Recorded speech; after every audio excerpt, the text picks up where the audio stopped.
दोस्तों, क्या WhatsApp chat को मैट्रिमोनियल डिस्प्यूट में इस्तेमाल कर सकते हैं?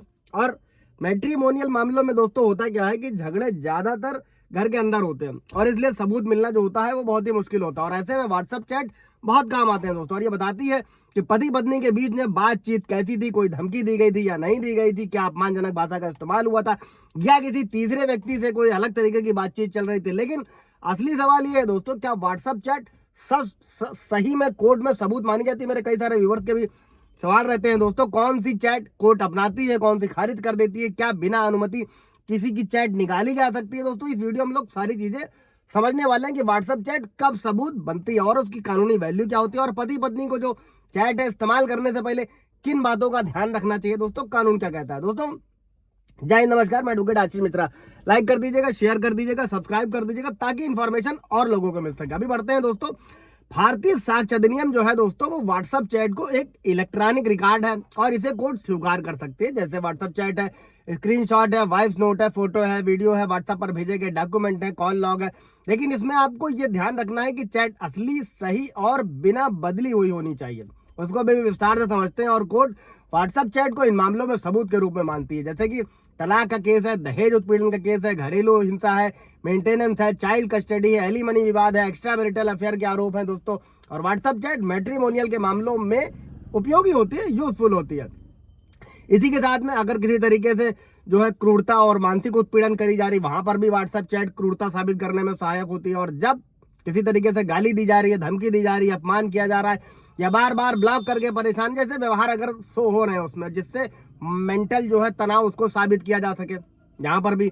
इसके साथ एक्स्ट्रा मैरिटल अफेयर अगर है, अगर चैट में किसी तीसरे व्यक्ति से कोई रोमांटिक बातचीत है, देर रात तक की चैट है, मैसेजेस हैं गलत सलत और पैसे का लेन देन के भी सबूत अगर मिलते हैं, तो भी ये एक्स्ट्रा मैरिटल का जो है मजबूत डिजिटल सबूत बन सकता है।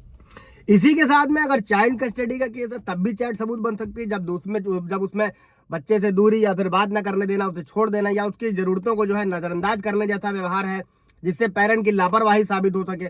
अगर मेंटेनेंस का केस है, किसी पैसे का विवाद है, मेंटेनेंस मामलों में भी जो चैट होती है दोस्तों, वो इंपॉर्टेंट होती है। और उसमें जो आय होती है, यानी कि इनकम होती है, प्रॉपर्टी है, बिजनेस का कोई खर्चा है, खर्चे उठाने से मना कर देना या फिर आर्थिक जिम्मेदारी से बचना, ये सारी बातें अगर लिखित रूप में मिल जाती हैं। इसी के साथ घरेलू हिंसा मामलों में अगर धमकी दी जा रही है, मतलब धमकी के मैसेजेस हैं, बदसलूकी करी जा रही है, कंट्रोलिंग व्यवहार का इस्तेमाल किया जा रहा है, बार बार डराने वाले मैसेजेस किए जा रहे हैं चैट के रूप में, मजबूत जो है डिजिटल सबूत बनकर जो है पीड़ित के आरोपों का समर्थन करते हैं बहुत अच्छे तरीके से दोस्तों। और अगर स्क्रीनशॉट एडिट किए गए, कटे फटे या बदले हुए स्क्रीनशॉट कोड नहीं मानता, इसको नोट रखिएगा। कैसे करना उसको भी समझ लेते हैं। अगर मैसेज फॉरवर्डेड है, यानी कि फॉरवर्डेड मैसेज आपके पति या पत्नी के व्यवहार का सबूत नहीं बनते अगर, और इसको जब भी लगाया जाता है कोर्ट में, तो भारतीय साक्ष्य अधिनियम की धारा 63 के तहत सर्टिफिकेट होता है दोस्तों, वो होना जरूरी है, उसके बिना मान्य नहीं होता। और सिर्फ स्क्रीनशॉट दिखाना काफी नहीं है, बिना सर्टिफिकेट सबूत अक्सर रिजेक्ट हो जाता है। और अगर चैट का केस से कोई लेना देना ना हो,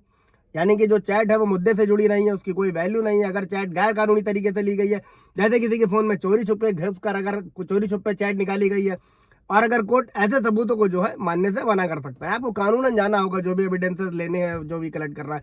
जैसे अगर पति की, हस्बैंड की इनकम निकलवानी है, वाइफ की निकलवानी है, तो आप 94 BNSS का इस्तेमाल कर सकते हैं दोस्तों, जिसमें कोर्ट ऑर्डर करेगा कि इनकी जो है डिटेल निकाल कर लाई जाए। इसी साथ जो 63 है धारा भारतीय साक्ष्य अधिनियम की, वो क्या कहती है और ये बताती है कि चैट सही तरीके से निकाली गई है, उसमें किसी तरीके का कोई बदलाव नहीं किया गया, किस डिवाइस से निकाली गई है और किसने निकाला, और बिना सर्टिफिकेट के कोर्ट जो होती है वो किसी भी इलेक्ट्रॉनिक सबूत को स्वीकार नहीं करती। और इस पर एक जजमेंट है अर्जुन पंडित राव खोदकर बनाम कैलाश गोरंटियाल, ये 2020 का मामला है दोस्तों। और इसमें सुप्रीम कोर्ट ने यह साफ किया था कि किसी भी इलेक्ट्रॉनिक सबूत को कोर्ट में जो है मान्य करने के लिए जो 65 इंडियन एविडेंस पुराना एक्ट था, अभी भारतीय साक्ष्य अधिनियम की धारा 63 है, सर्टिफिकेट जरूरी है। और कोर्ट ने यह भी कहा है कि अगर 65 सर्टिफिकेट नहीं है तो व्हाट्सएप मैसेज जो भी इलेक्ट्रॉनिक रिकॉर्ड है उनको सबूत नहीं माना जाएगा। और इसी को लेकर राकेश कुमार सिंगला बनाम यूनियन ऑफ इंडिया 2021, इस केस में भी पुलिस ने आरोपी के खिलाफ जो है कुछ व्हाट्सएप चैट को सबूत की तरह पेश किया था, लेकिन उन्होंने इस चैट्स के साथ में